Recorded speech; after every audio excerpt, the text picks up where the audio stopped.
Olá e seja bem-vindo a mais uma aula de Química. Meu nome é Nelson Fulau e hoje vamos falar dos métodos de separação de misturas. Se ainda não sabe o que é mistura, tem a lição aí que vou colocar na descrição do vídeo, o link para poder assistir a aula sobre misturas, classificação, definição. Mas se já sabe, vamos avançar com esta aula. Mas antes de avançar, peço para que, se ainda não é inscrito, se inscreva no canal. Pode partilhar este vídeo com mais pessoas que possam precisar desta informação. Coloque seu like se gosta deste tipo de assunto, deste tipo de vídeos. E ative o sininho de notificações. Não se esquece de deixar o comentário assim que terminar de assistir este vídeo, colocando suas dúvidas em relação a assuntos relacionados com química e também relacionados com esta aula. Então vamos à nossa aula. Já sabemos que existem misturas heterogêneas, que são aquelas que apresentam duas fases ou mais, e misturas homogêneas, que são aquelas que apresentam uma única fase.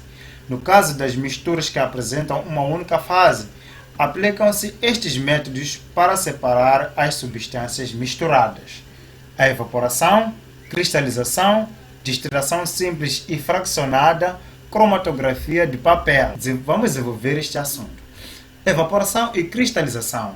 Então, este método serve para separar um sólido dissolvido numa substância líquida e consiste em deixar a mistura exposta ao ar e, por ação da temperatura, o líquido evapora, ficando no final apenas o sólido. Vamos pegar um exemplo simples. Pegamos o sal que está no estado sólido em condições normais e dissolvemos na água que está no estado líquido em condições normais. A mistura que sai é homogênea. Depois deixamos no sol e aos poucos a água vai evaporando e vai ficando ali o sal que se encontra no estado sólido. Então esta técnica é muito usada nas salinas para a obtenção do sal da cozinha. Temos a destilação simples. Então este método serve para separar um líquido do outro líquido. Baseia-se na diferença dos pontos de ebulição dos líquidos. Por exemplo, quer separar água e álcool. Você sabe, quando misturamos água e álcool, não conseguimos ver o que é água, o que é álcool. Mas acontece que o ponto de ebulição do álcool é baixo e o ponto de ebulição da água é alto. Então, se formos a colocar os dois no aquecimento, quem vai evaporar primeiro é o álcool, depois a água. Então, usando este conhecimento, faz a destilação simples para separar álcool e água.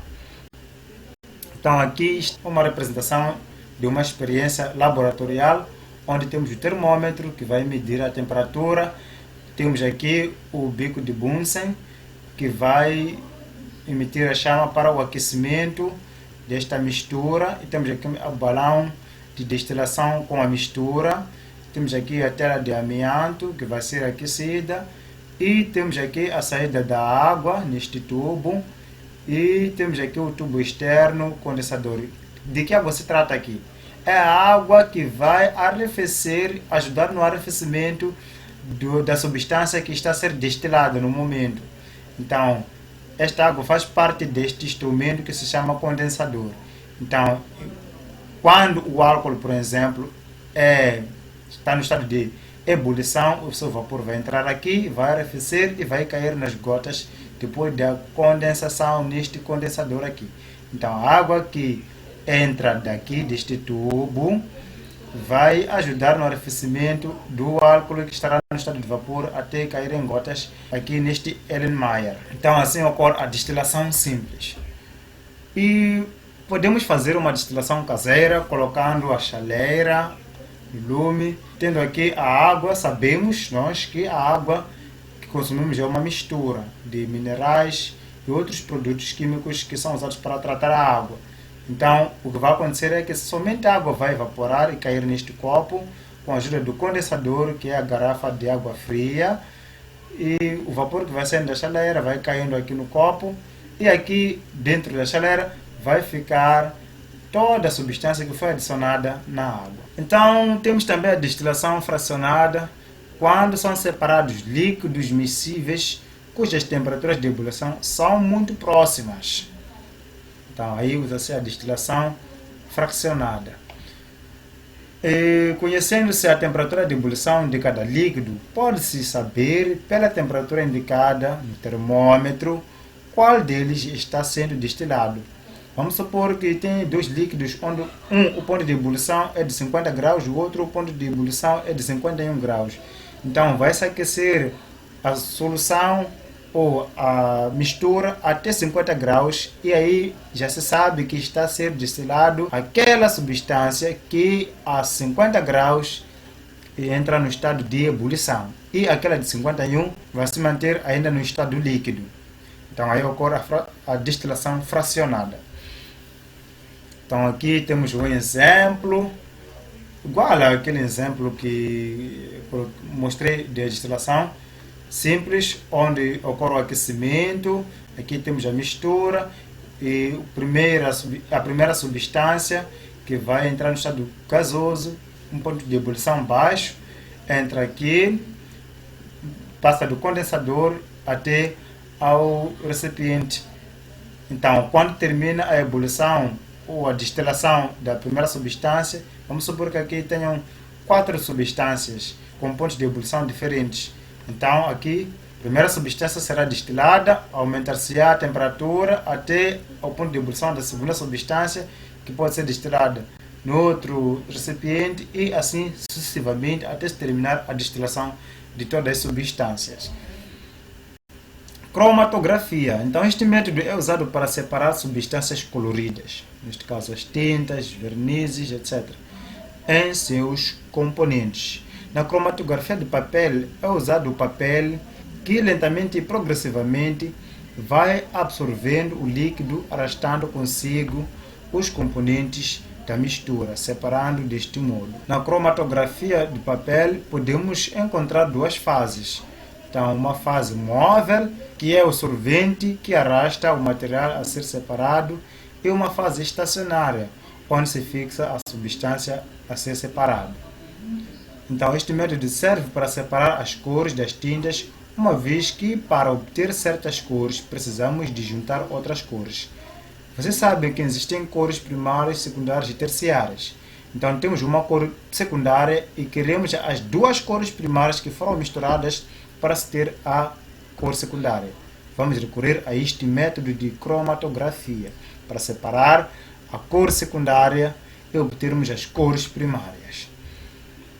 Então, para o caso das misturas heterogêneas, temos estes métodos: catação, peneiração, filtração, decantação e separação magnética.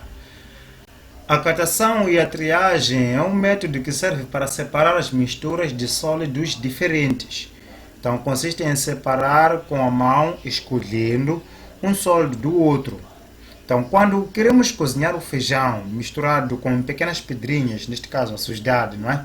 Precisamos de escolher as pedrinhas e deixar o feijão. Então, este método chama-se catação ou triagem. Peneiração. Este método serve para separar a mistura de sólidos de diferentes tamanhos. Consiste em usar uma rede, por exemplo, que deixa passar as partículas sólidas mais pequenas e retém as maiores. Este método é muito usado na construção civil para separar a mistura de areia e pedrinhas. E também é usado na casa para peneirar, por exemplo, o milho ou mesmo o amendoim e cereais. Filtração. Este método serve para separar as misturas de sólidos com líquidos. Então, consiste em colocar um filtro no funil onde deixa-se passar a mistura. Então, a parte sólida da substância fica retida no filtro e a parte líquida da mistura passa para o outro recipiente. Então, aqui está um exemplo de uma filtração simples. Temos a mistura de areia e água, por exemplo. Vamos deixar a água passar. Este processo primeiro aqui chama-se decantação, tá bem? Mas aqui encontramos o funil e o papel de filtro. Então, aqui vai ocorrer a filtração, onde a poeira da areia vai se manter por cima e somente vai passar do filtro, do papel de filtro, para o copo de beika a solução que está a ser filtrada no estado líquido. Neste caso, o líquido vai passar para aqui e tudo que é sólido vai se manter no papel de filtro. Então aqui temos a filtração a vácuo, onde temos o papel de filtro, funil de Bushnell, aqui temos a rolha, temos o quitaçato, temos aqui a mangueira, temos aqui a trompa de água e aqui temos a decantação. Como já havia adiantado quando mostrei o primeiro exemplo da filtração, este método serve para separar a mistura de um líquido com um sólido também. Consiste em deixar a mistura em repouso durante algum tempo, onde o sólido fica no fundo do recipiente. Então, de seguida e devagar, entorna-se o líquido no outro recipiente, ficando o sólido no fundo do primeiro recipiente. Então, quando separamos a água e a areia, esperamos que a areia fique no fundo do copo e depois deitamos a água no outro copo. Isso tem que acontecer lentamente. Centrifugação. A centrifugação é uma maneira de acelerar o processo de decantação envolvendo sólidos e líquidos, realizada num aparelho denominado centrífuga. Então, na centrífuga, devido ao movimento da rotação, as partículas de menor densidade, menos pesadas, por inércia, são arremessadas para o fundo do tubo. Separação magnética ou magnetização. Este método serve para separar misturas de sólidos e que um deles tem propriedades magnéticas, ser atraído por um ímã. Consiste em fazer passar um ímã por uma mistura de sólidos, onde o sólido com propriedades magnéticas é atraído pelo ímã. Então vamos pegar um exemplo. Quando separamos mistura de areia e prego de ferro, passamos o ímã, aquele choque que se encontra nos alto-falantes, sobre a mistura, neste caso areia e pregos, né?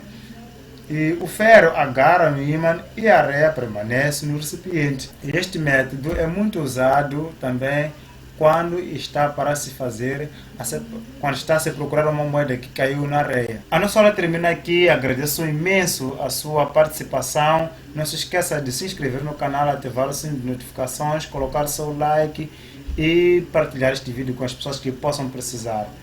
Então, deixe também os seus comentários, dizer aquilo que entendeu ou dizer aquilo que não entendeu, colocar propostas de temas daquilo que se interessa, que gostaria de saber nos próximos vídeos. Aí eu hei de ver, comentarei, poderei esclarecer as suas dúvidas e gravar vídeos tendo em conta aquilo que você precisa saber no exato momento. Muito obrigado pela atenção e até a próxima.